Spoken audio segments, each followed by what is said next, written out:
I am such a lover of my sleep. I love and adore my sleeping time. It's always a struggle for me to get out of bed in the mornings. I'm not a morning person at all. I'm always looking for the slightest 1 minute or 2 minutes for me to cover my eyes and sleep again. It's always a struggle for me to leave the bed in the morning. But on this particular day, I had to force myself to get out of bed because I knew I had a program I had to keep up to, and the program does not depend on me alone. I had to wake up, get ready, and prepare for my big day, which was the mountain hiking.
I present to you all your mercy for this journey, your 10 shirt, which is my humble self. A girl was all set, ready, and hyped to begin this journey.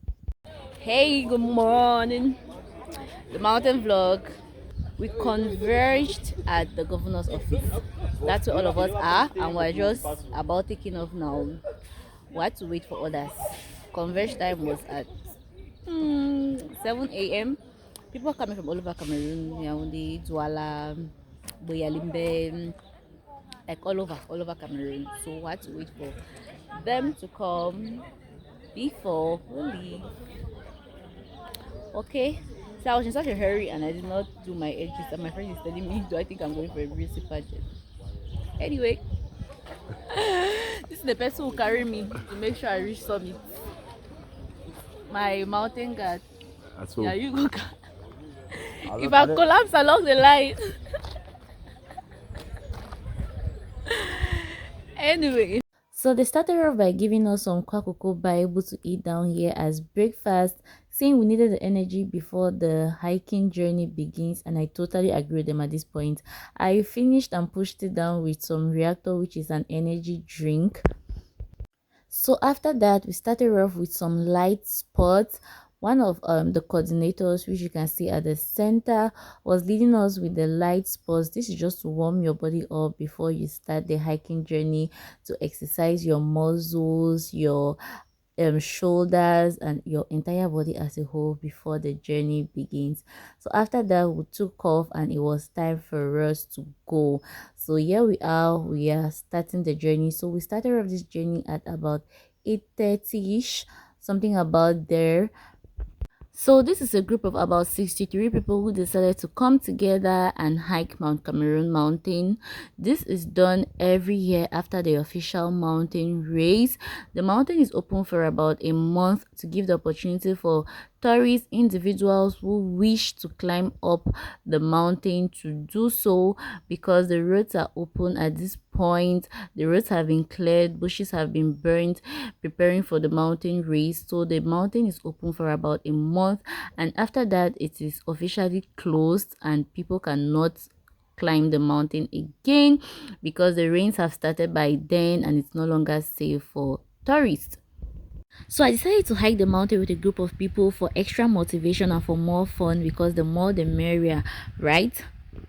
So we had leaders or organizers who actually organized the whole process and made everything easy for everybody. We had a WhatsApp group where information was being sent out, where they gave us a list of things to pack in our backpacks and all of that. Now, this is supposed to be a 2 days journey. We are supposed to start climbing from the governor's office to Hut 2, and we'll sleep over at Hut 2 and continue the next day to the summit and back to the governor's office in 2 days. Watch to the end of this video to see all of that. At this point, I was really feeling tired. Like, I felt my chest palpitating. I felt like my chest was pumping blood at an unusual rate. I was really feeling tired, and I'm like, I want to go back. Like, who sent me? But the journey had just begun. And this is prison, but yeah, on my right hand side, this is like the prison where they keep prisoners who have served their jail term sentences and are almost about leaving the prison. And while we're passing, they were shouting, "Grandfather, please give us money," and all of that. So this is our first break, not my first stopover. While others were continuing to climb, I just had to sit down to catch my breath because my chest was telling me something else. When you begin the hiking, you have to pass through lower farms, upper farms, the forest, then you get to Hut 1, and after Hut 1, you have Savannah, you have the intermediary hut before you get to Hut 2. That sounds pretty easy and smooth, right? Lol. Trust me, the practical part is not that easy and smooth. At this point, we're slowly entering into the forest. Then we saw the signboard which says Bakuri Indigenous Medicine, a disappearing tradition that makes a comeback. Objectives to promote the sustainable use of indigenous medicinal plants to conserve plants useful for the Bakuri community. You have the IG and Twitter handle, and then you have their email. You even have the doctor's name and number, I think. On it, then you have this signboard. You meet quite a couple of them on the way. We just says Ministry of Forestry and Wildlife, the decree creating all of that. That's what it looks like. So yeah, this is the forest, and this is what the forest looks like. It's like we're in the woods acting one Nigerian film, Egg of Life. That was the vibe I was getting from all of these. At this point, fam, I felt the way my heartbeat had skyrocketed. I literally felt like I would just collapse and die. This journey is definitely not for the faint-hearted. If you know you don't have resistance in you, please, for your own good, please don't even think of trying this, because the way I was feeling at this point, and to think we had not even reached Hut 1, and I was really feeling so tired, fam. Plus the bag I was carrying, everybody was really exhausted, and they are still telling us we still have a long way to go. I'm like, what? So I had to stop to get a little bit of energy. I had to open my bag and get out one bottle of reactor just to get some more energy, fam. Look, at this point, we had already demarcated. Like, the fast people were in front, those who were not so fast were in the middle, and the extremely slow people were right behind. I can say I was at the middle because there were still people behind me who were still coming. So anyway, I felt like I was just too tired. My eyes were turning like I would collapse. I would just sit down quietly, open my bag, take a bottle of reactor, and then continue the journey. So this was another stop point where we stopped. We just met these people on the way, and we stopped and we were resting with them just to catch our breath. Fam, this place, this journey.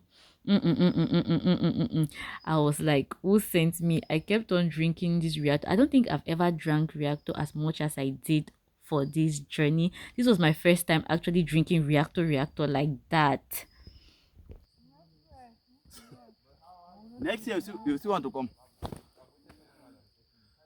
We are here. So after the resting, we continued the journey, and as exhausted as I was, they kept on telling me, "No, Carol, you cannot be exhausted. This is the easy part of hiking the mountain." I'm like, "What? What do you consider easy? It means what is in front is more than what I am seeing with my own eyes." I just could not believe it. Like, I'm really exhausted. I'm feeling tired. Like, I'm feeling heavy. I cannot even carry myself. I'm literally just pushing myself. You know when they say you have come too far to turn back, this was the case on this day, fam. The amount of motivational quotes I heard people telling themselves and telling me also, I'm like, okay, everybody on this journey is a motivational speaker.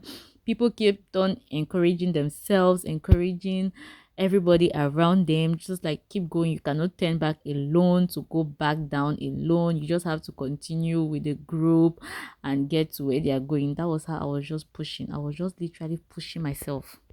Honestly, if I didn't do this hiking in a group, I'm not sure I would have made it to this point. I would have long given up at upper farms.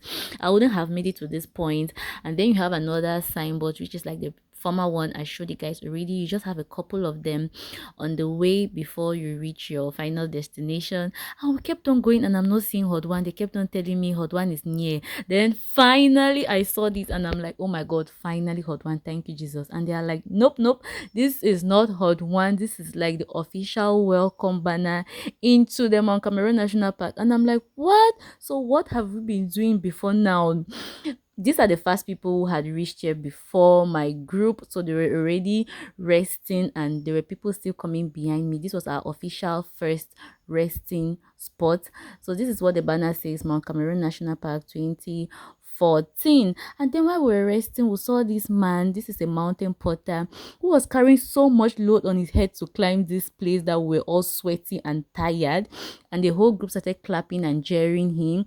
This man, you pay him if you want to climb the mountain. You don't have the power to carry a backpack because it will just pull you down. You pay him, I think, 10,000 francs to carry your load for you. And the whole group was just clapping for him. People were like, wow, people actually have energy in this life. And your baby girl was busy moisturizing her lips while others were clapping because at this point the cold had started getting intense and my lips were getting dry, and I definitely do not want that, like never to be caught on fresh. So while the resting was over, it was time to continue the journey. While everybody, I think most people had come and met us here, who continued the journey. But I was so tired, fam. I literally had to beg my friend to carry my bag for me. Like you can see him in front of me carrying two bags. I felt so bad and I actually pitied him. Like all of us are tired, we're exhausted. But yeah, am I suffering somebody's son? But honestly, fam, there was no other way I would have done it because my eyes were already turning. I was exhausted. I felt like that bag was just pulling me down. If I would have carried that bag, I'm not sure I would have been able to wake up from there. So I just had to beg him, like, please, if you know you want me to actually reach this wherever we are going to, just help me and carry my bag. And being the nice friend that he is, he actually carried my bag for me. Fam, this journey. At some point, I even came and passed him, and he was behind struggling with the two bags. And I'm like, oh my god, Elomo Carol, why are you suffering somebody's son? You all, I don't know what's wrong, but I'm feeling like to throw up. I don't know if it's the cocoa they gave us down there, or it's the reactor I've been drinking, or it's the fact that I'm not wearing my lenses because my eyes are blurry. I'm not seeing well. I'm feeling like to throw up. So I don't know which reaction it is. If it's my, I don't know, but I'm not feeling myself. Ashia, see I'm punishing somebody's son. Carry my back, carry his back. Honestly, I want to go back. Really want to go back. Now the one to by force reaching of hot one.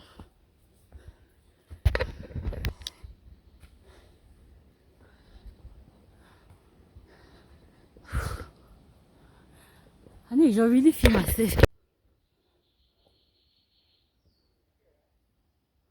Never hoping to host you again. Never. At some point while we were climbing, people started removing the water bottles they had in their bags and throwing them away because it was adding to their weight and everybody was just struggling to climb. So people wanted to reduce the weight they had on them while climbing. And then there is this public tap here, which was so thoughtful for them to put the public tap here because it came in handy. It was so necessary. Those of us who had thrown our bottles of water, we had to stop to drink some water, and the water is so cold, fam. This water is really cold, like it's coming from the fridge. It is super fresh and very refreshing. Finally, we made it to Hut 1, and I'm like, yes, thank you, Jesus. And in my head, I knew that from Hut 1 to Hut 2 will probably be like a stone throw away. It's not going to be that far or that tedious again, but little did I know that the journey was only just beginning, because from here, this is where the real hiking actually started. And because I did not take the signboard of Hut 1 in a video, I decided to put this picture so you can read what the signboard of Hut 1 looks like, and that's written at the bottom end there. You are entering Hut 1, and then moving forward you have you are in the Mount Cameroon National Park. Leave nothing but your footprints. So this is the Hut One building. Practically nothing is inside this building. It's just empty space. Like the room is just an empty room where I think people usually come and sleep. When you're climbing, you can actually stop to sleep. And then you have Tamu and Telma. These are my people, but they were in the fast cruise, so I could not move with them because these two people, but I mean that people can move. Like this is my Northwest friends, they were moving so fast, they were in front. Hi everyone. Everyone. You look like it.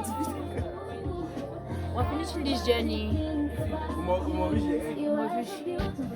So this was one of our official resting points, and the guy with the carton was sharing sugar balls to everybody. And then you have Randy with the black innerwear, the guy who shot Vicky's guest house review video. He captured me unknowingly in the course of this journey, and I'm just doing same to him. Okay.